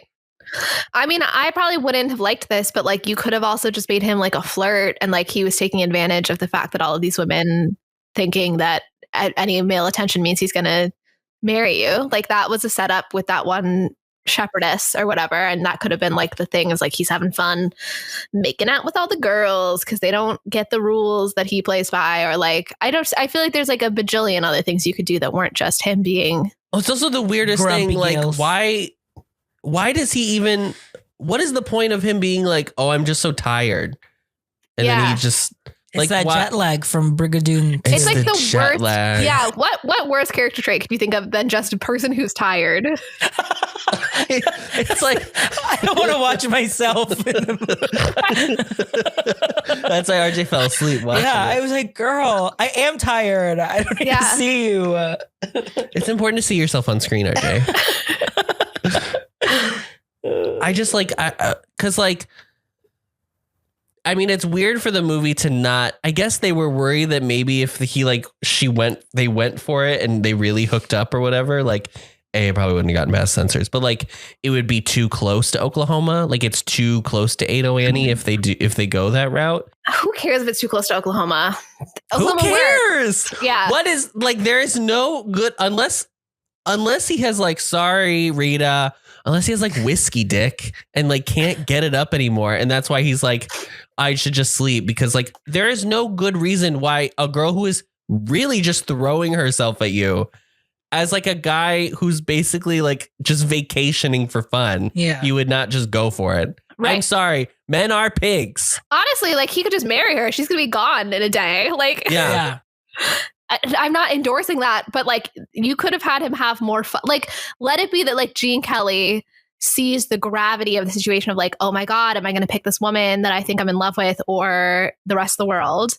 And then he could be having a lot of fun with the like, everyone's going to be gone in a day. Like, let me screw around. I'm going to just play a prank in the marketplace or like whatever. Like let him do something with the concept of the musical. Yeah. Cause then the Harry death could be like a prank that went wrong or something like that. Oh yeah. He took it too far. And then he was like, oh, I can't Groundhog's Day my way out of this one. So let me just leave.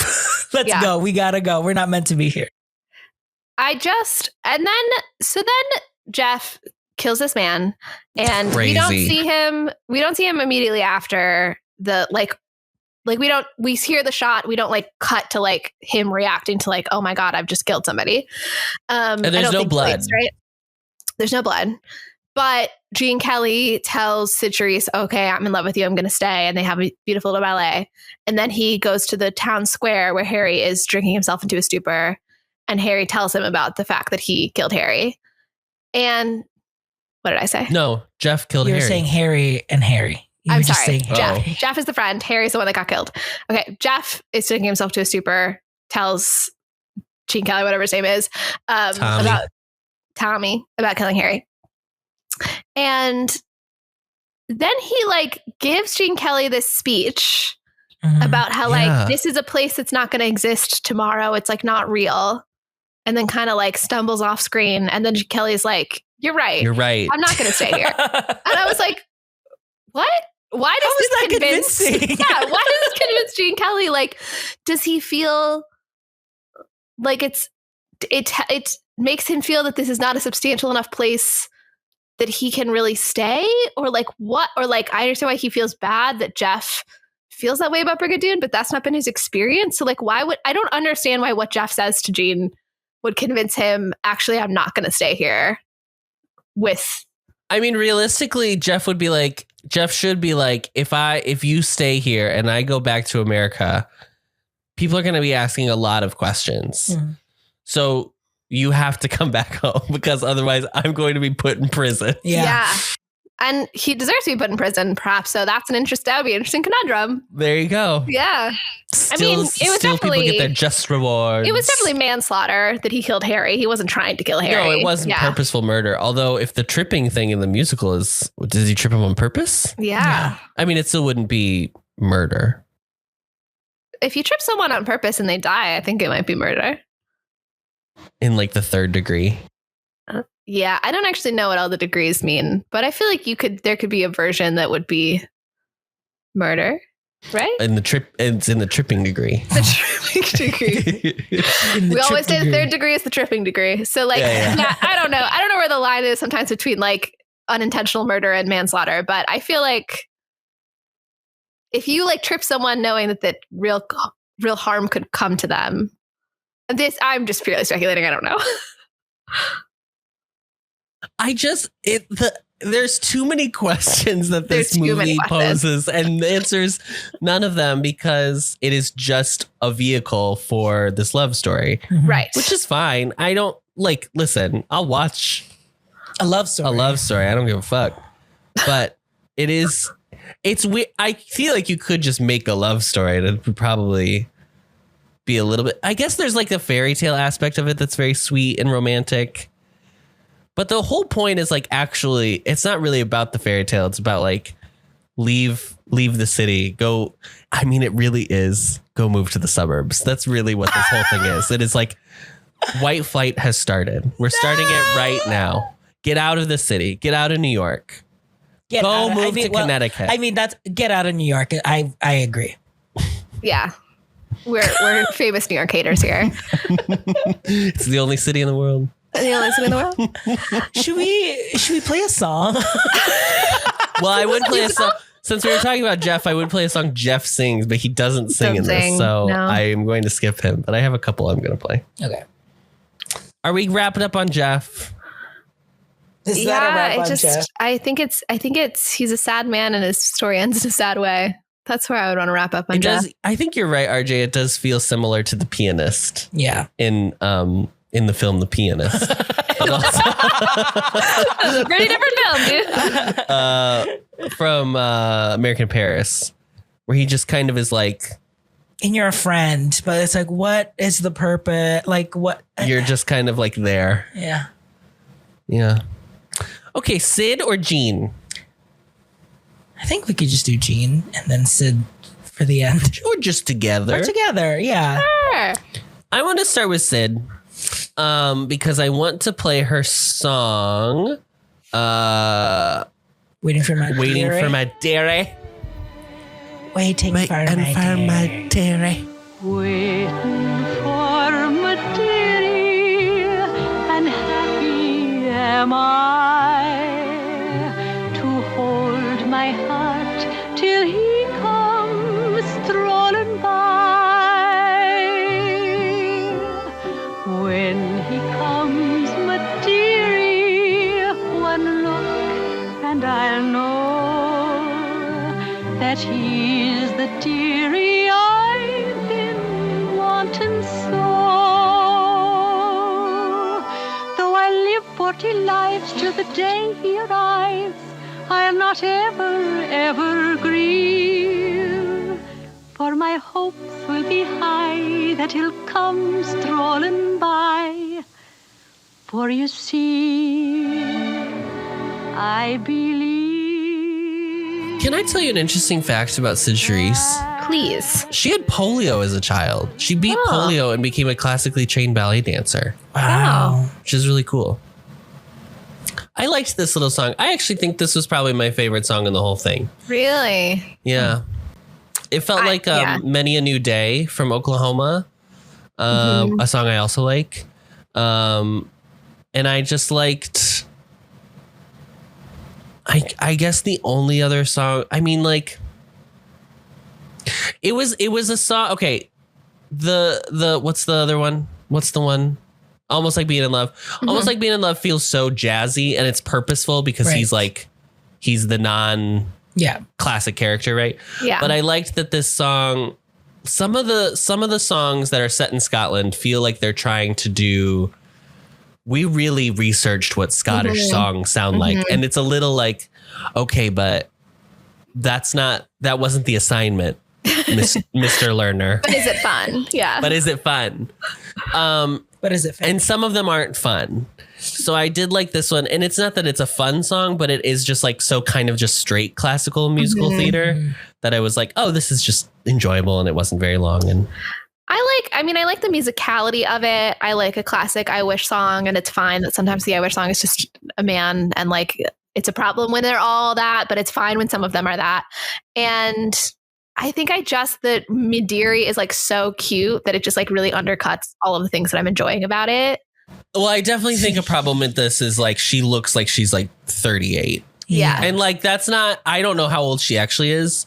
But like Jean at this point is like, I mean, God, this is what, 54, I said? Gene Kelly was born in 1912. So he's like 44.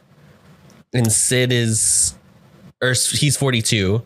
And Sid is 10 years younger. 10 years younger. So she's like 32, which I mean, that's end of your life for a woman in 1954 in Hollywood. I did like that she did look like older. I liked that they looked matched age-wise. Yeah. A little bit more than in America.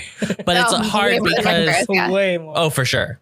But it's hard when I feel like she's supposed to feel, she's definitely supposed to be older than the younger sister. Yeah.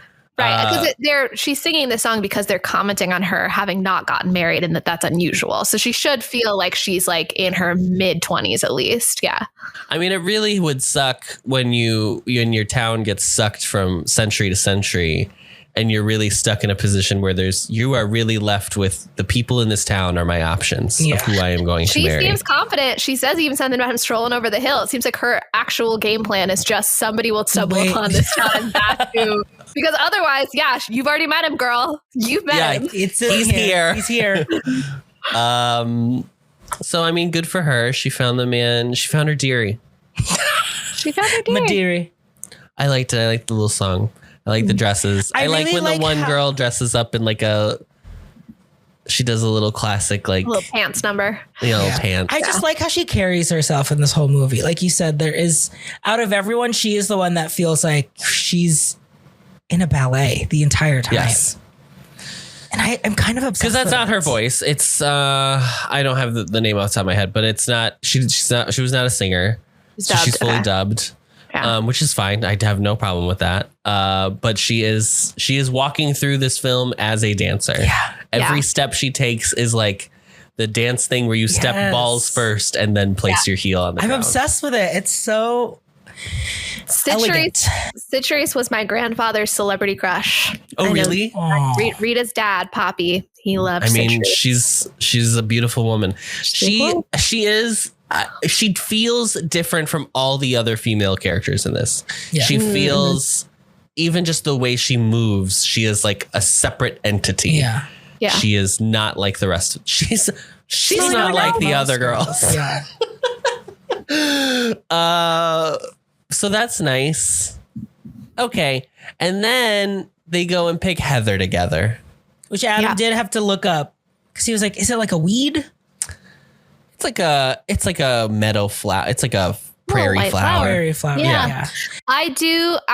I kind of remember the scene as when I was a child watching this being like, this is boring, but I do like the landscape a lot. I was enjoying just looking at the beautiful meadow flowers a lot in this watching. Well, apparently the backdrops were 600 feet long by 60 feet tall. Wow. And they spent like thousands of dollars on them. Yeah. Yeah. Yeah. I appreciate it. I see it. The picking Heather sequence, I would say maybe we could shave like a couple minutes off. Tighten it up a little bit. just maybe they just both trim the didn't fat. need like full verses of like the same kind of slow tempo.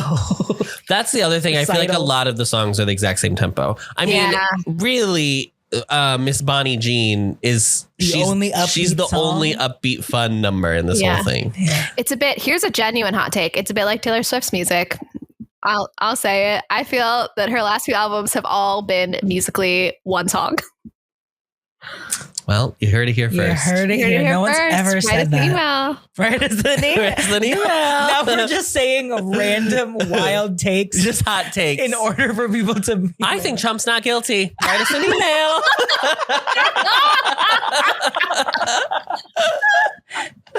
Did you see I'm so sorry to do this. Did you see in his interview on Fox and Friends?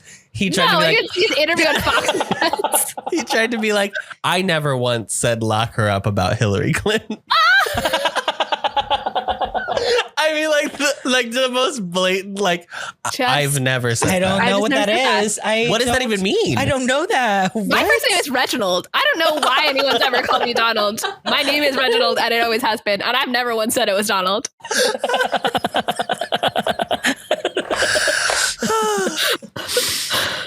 We live in hell. I wish I was in Brigadoon. Damn it, girl. I would love to wake up tomorrow and be 100 years in the... Well, maybe I don't. No. 100 years? 100 is a lot. Why can't it be like 10? I'll do 10. Even like 15, I feel like would be fine. I kind of had forgotten exactly what the deal was with how long the town disappeared for. And I thought maybe it was 50. And I was thinking maybe it was a story where he leaves and then he goes back 50 years later and then she sees him, but like as an old man. That would also be, I think, an interesting setup, right? Yeah. But 100, I think they picked it probably because it's definitely no one that you know is going to be around the next time that the town appears is kind of the reasoning. But yeah, it's too much. It's too much time, I think. There's too much time. And really, in 1754, you probably could have picked 50, and most people you would know would not be around in 50 years. Yeah. I think you would have been fine with 50. All right, I'll play it. Almost like being in love. What a day this has been. What a rare mood I'm in. Why, it's almost like being in love. There's a smile on my face for the whole human race. Why, it's almost like being in love. All the music of life seems to be like a bell that is ringing for me. And from the way that I feel when that bell starts to peal, I could swear I was falling. I would swear I was falling. It's almost like being in love. His ass is so big in those pants. Wow, That's all I could okay. stare at for most of that number. I'm going to be so honest. I'm sorry to do this, but it has to be discussed. And I wouldn't have said anything unless I had not seen one other person on Letterboxd also be like, his ass was crazy in those pants. And so I was Okay, like, one it other wasn't person. just Thank me. you. Maybe that's what Nick has been tagging in all of our episodes. It's just moments where the ass is particularly juicy. The ass is juicy. Oh. I mean, he's great. It's Gene. It's Gene. Gene. Of course, it's transcendent and delightful, and it's lovely. I really love this song. I think it to me, it is the only good song that comes out of Brigadoon. I think it's a Most really people nice. would agree with you. Most people agree with me. I think it's a really nice song because I think it's nice to have an ode to that point in falling in love where you're like not there yet, and you know that it's like you're getting a little too far into the fantasy, right? But it's going in that direction. So I think it's a good song. Great. RJ? Okay. Yeah. Any thoughts about being in love now that you've seen it? A swinging standard.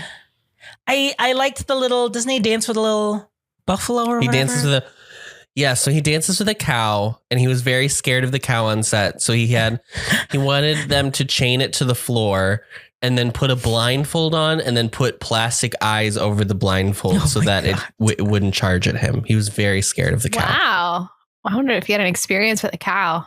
I've been around cows before enough to tell you, like, they are really big in a way that, like, if you've not been close to a cow, you might be like, wow, this is a big animal. But they're also, like, so obviously, like, gentle and suggestible. Like, I don't know why you would be so nervous around one. They could not care less if you were on fire next to them. They're just like, cool. Yeah. They're kind of unbothered kings. Queens. Yeah. Queens, honestly. honey. I think this one had horns, didn't it? Oh, okay. So it might be a bull then. So that's a little more. Maybe that's a little okay. Yeah. Okay, I'm on your side now, Gene. Look at it. Look at the terror in his eyes as he smiles at this bull. Smiling through the pain. Yeah. I just wish he had a little bit more like dynamic, like I said before, like more dynamic dance numbers. Yeah.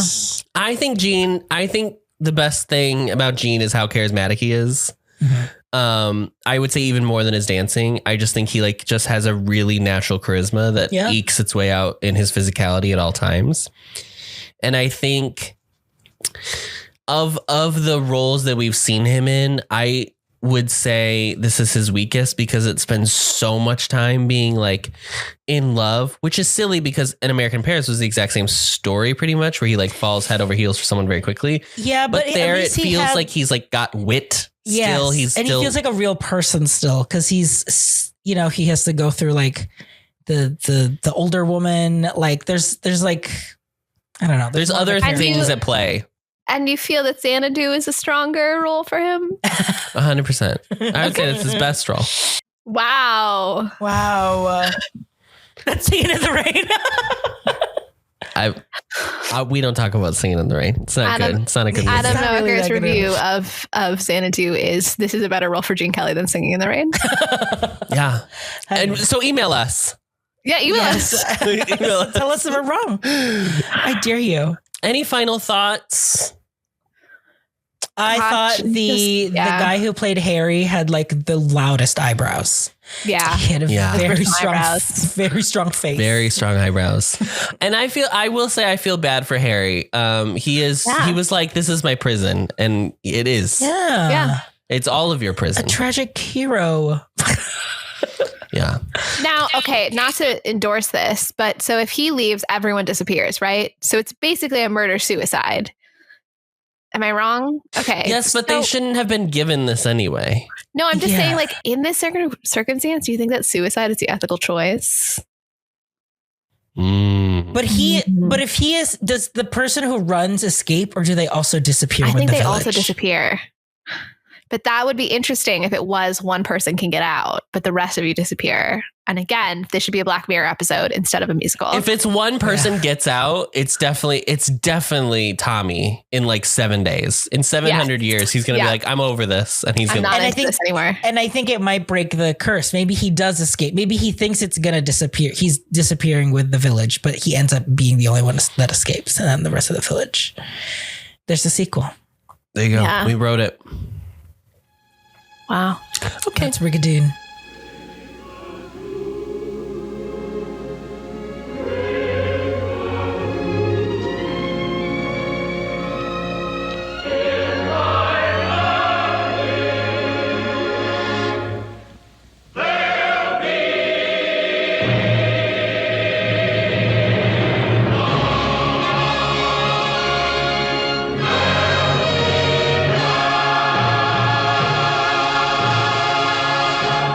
Very hard to find critic reviews for this film in first source material. Bosley Crowther in the New York Times described the film as, quote, curiously flat and out of joint, rambling all over creation and seldom generating warmth or charm. He did admire the costume sets and decor, but deplored the omission of several musical numbers. He found fault with the film's 2 stars and its director. Quote, the personable Gene Kelly and Sid Charisse have the leading dancing roles. Even so, their several individual numbers are done too slickly, too mechanistically. What should be wistful and lyric smack strongly of trickery and style. Mr. Kelly's performance is as thin and metallic as a nail. Miss Charisse's is solemn and posy. Vincent Minnelli's direction lacks its usual vitality and flow. End quote. I don't really agree about the performances, but I think thin is the word for this musical overall. For sure. Yeah. There's not much going on. Yeah. Which might surprise you if you've never seen it and you heard us discuss the curse in this entire miracle. Right. But I assure you it's thin. Is it a curse or is it a miracle? I think it's a curse. I think it's a curse. I think it's a curse. Yeah. Well, I guess my closer's done because we all said it's a curse. John McCartan of The New Yorker wrote, quote, there are times in this version of Brigadoon when one is seized by the wild hope that the exposition of the town's dilemma will be quickly boiled down to an essence so that Gene Kelly and Sid Charisse can get on with their dancing. The problems of the community are always getting in the way, though. I rather regretted that they weren't able to cut loose with the musical places more often, end quote. And finally, the Monthly Film Bulletin, everybody's favorite periodical, called the film, quote, a sizable disappointment, overloaded with Hollywood Scottish trappings, with tartans, bagpipes, and a wedding celebration preceded by a miniature sort of gathering of the clans. The tenuous romantic fantasy is slackly developed, and the whimsical dream world it creates holds no compelling attractions. Jesus. That person does not like Scottish people. End quote. Or they are Scottish and felt like it was a slight against them. Yeah. On Letterboxd, we've got some reviews. Jack Warren gave it 4.5 stars and said they really did that. Pretty good.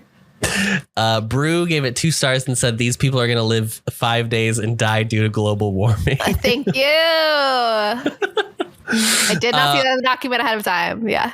Peter Labuza gave it 3.5 stars and said might make it a good double feature with M. Night Shyamalan's The Village. That's the only thing I thought of. I'm like, this is the village. That's great. And then I got this one, and this is not funny, but it is someone.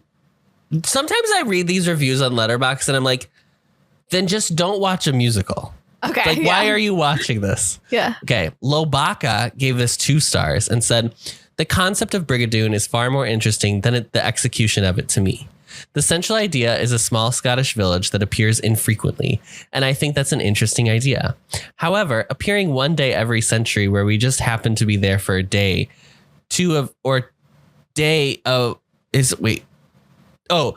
where we just happen to be there for day 2 is not nearly as effective.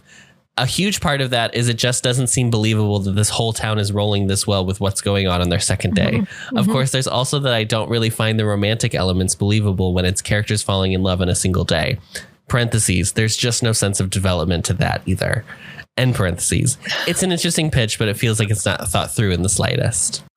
I mean, we kind of said all the same things, except that I haven't been too critical of the falling in love in one day, because that I do understand to be a construct of a musical. Yeah. Yes. Right. That's it. That's all I got. Let's go to MVPs. Mm-hmm. Who's everybody's MVP? RJ, you gave your little summary, so I'll let you do first. I'm picking Sid Charisse. I think that she is so elegant in the movie. I don't know. I just could not take my eyes off of her. Maybe because there's really not much going on in the movie. So I was just like, oh, there's a choice in what she's doing. So he's instantly attracted to it. And she moved like fucking beautiful. So yeah, I give it to the diva Sid Charisse. Molly. Whoever painted those backdrops for the Heather scene. The 600 by 60 that feet. designer. 600 by 60 feet. Cedric Gibbons, E. Preston Ames, Edwin B. Willis, and F. Keo Gleason. Yes. Take my MVP, y'all. Art department. I'm not doing Gene Kelly. I'm going to do Irene Sharaf, who did the costume designs. For that ass. Loved the costume. Well, for that ass. And also the dress. That was really a collaboration between Gene Kelly and the costume designer. Also, Yes, absolutely. so bold to wear a vibrant red dress to your sister's wedding. Yeah. Yes. Like a shockingly red dress with that dark blue tartan. Oh, the sash. Wasn't it green? Because I thought that he had a green was it shirt green? with the red underneath, and it was like synchronicity of the character. Yeah, probably. I just love the costumes in this. I thought they were so pretty. And that's probably the nicest thing I have to say about this movie. Molly, what's your closer today? If you stumbled into Brigadoon in 2055, what do you think you would show them to most blow their minds? So when they wake up. Oh, good question. Yeah. It's giving show this to a Victorian child and they would kill them with energy. I mean, of all the things. It's hard to not just say like a meme of now. Right. But also something right. But let's Sasha Colby, I think.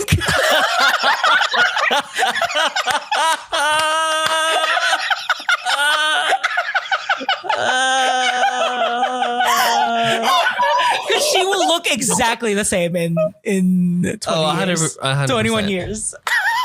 So just being like, I just want you to take a look at a picture of this woman. Take a look at this.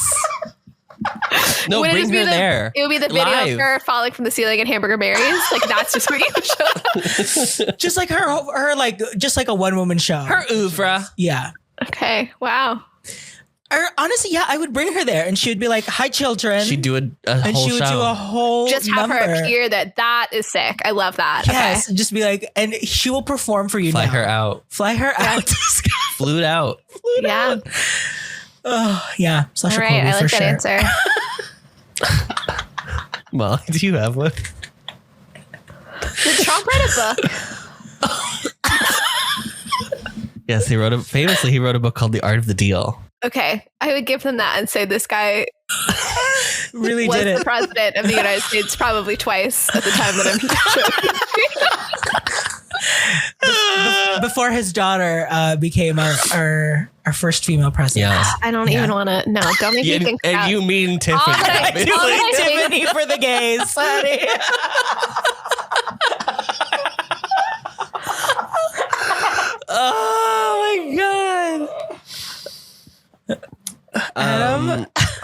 God, such great options. Maybe like condensed milk, you know? Maybe like how about just like pasteurized milk?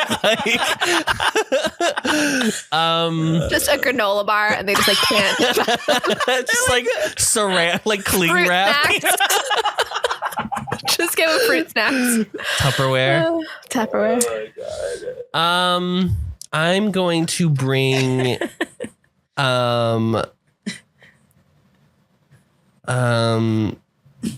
God, Sasha Colby is so funny. I'm so annoyed. Yeah, we're not gonna outdo that. Oh, there's nothing I can do that's funnier. Okay. So I will do something really boring and I'll be like, I would bring an Apple computer. because Theranos. I would bring a single drop of blood. You have to show them a video of Elizabeth Holmes doing a Theranos pitch and saying, "Would you like to invest in this company?" Invest in this. Yeah. And see what happens and report back what percentage of people said, yes, I would invest in that company. That's data. That's research. Yeah. So we can free her.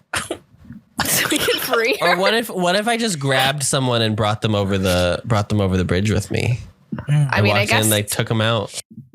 You want to blow their minds. I guess that's I guess make them disappear forever. I guess you could do it literally. How about I bring a drone? Oh. I guess that could be fun. Yeah, drones. Because I was thinking like, you know, there's got to be a plane that went over their head in 1954, but probably not actually. If you're in the Highlands. Yeah, not that. There couldn't be that many flights. But in like 2055, like what would be the technology? I don't know. I mean, if we're hoping to be like we're closer to holograms, then for sure a hologram. That would freak anybody. That would freak people out from like 30 years ago. Yeah. Much less 1754. I would bring them the Constitution of the United States of America as I am a patriot. Yeah, I'll have that woman perform what the Constitution means to me. I would bring. I would do a full reenactment of the woman who explains that the monster can has the markings of the devil on it. I would do that entire. Do you know what I'm talking about? Absolutely, yeah. I would do that whole thing. I just want to bring them a taco truck. I think that would also be really fun. Yeah. Or like give them a Four Loko. Yeah. But they would probably handle it. They'd be like, wow, it's fine. Yeah. It's great. Yeah, they're Scottish. Yeah. It's okay. Guys, it's okay to stereotype when it's white people. Just remember that, okay? Well, all right. We did it. And we did it in some of one of the shortest episodes we've ever done. Congrats to us. Do you want me to read this mailbag now, or do you want to do the outro and then read the mailbag? I'll do the outro and then we'll read. Okay. Well, so I'm waiting for my dearie, and he is coming here. You found quite an octave there. I don't know how the song goes. Okay. But that was it. Thank you so much. Tune in next time when we watch. We don't tell them to watch it. We won't tell them, but it's a good one. Oh, isn't our Summerfest? No, it's our international. Oh, it's international. Okay. Our international selection. Okay, bye. Thank you for listening to the best revival of a podcast, Showgays. You can find us on social media. Adam is at Adam Noecker on Twitter. RJ is at RJ Food Rocks on Instagram. And Molly is at Molly Matiny on Instagram. This episode was edited and mixed by Adam Noecker. This has been an Ampliverse production. You can find our show page and more information at theampliverse.com. If you'd like to send us your own takes on the movie we just watched, reach out to us via email and we might read it aloud on the show. Our email is showgaysmoviemusical@gmail.com. Don't forget to follow us on Apple Podcasts or wherever you find your podcasts. And as always, rate, review, and subscribe to help others find the show. And now, as always, the show must go on, so stick around to hear what we're going to be watching next episode.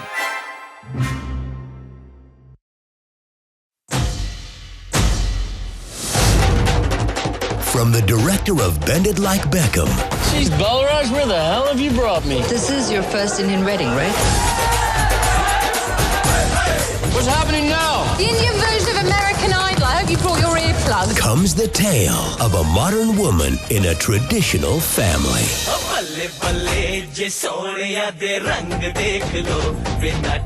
They came from two different worlds. Look around you. We're in Hicksville, India. He's such a conceited, arrogant. Hello, Lolita. Would you like to dance? So, I believe we're coming to your house for dinner tomorrow night. Stand straight, smile, and don't say anything too intelligent. She practices what she preaches. He was unaccustomed to her customs. I just find the whole arranged marriage thing a little backwards. She was unimpressed with his success. I'm sure you think India's beneath you. Then why would I be thinking about buying this place? You think this is India? But in a land where marriage is arranged, Why is he coming here? Lalita is unspoken for. Lalita? Lalita.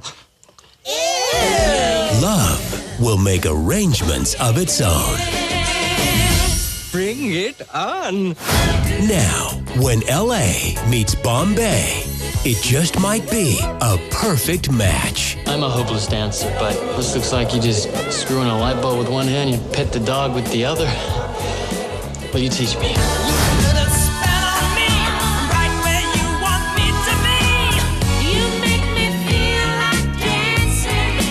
Aishwarya Rai, Martin Henderson, and featuring music by Ashanti.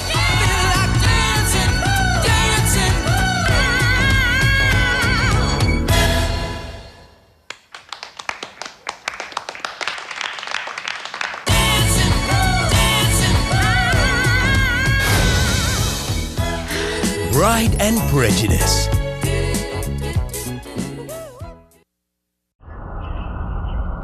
Discovering voices, building worlds. The Amplifier.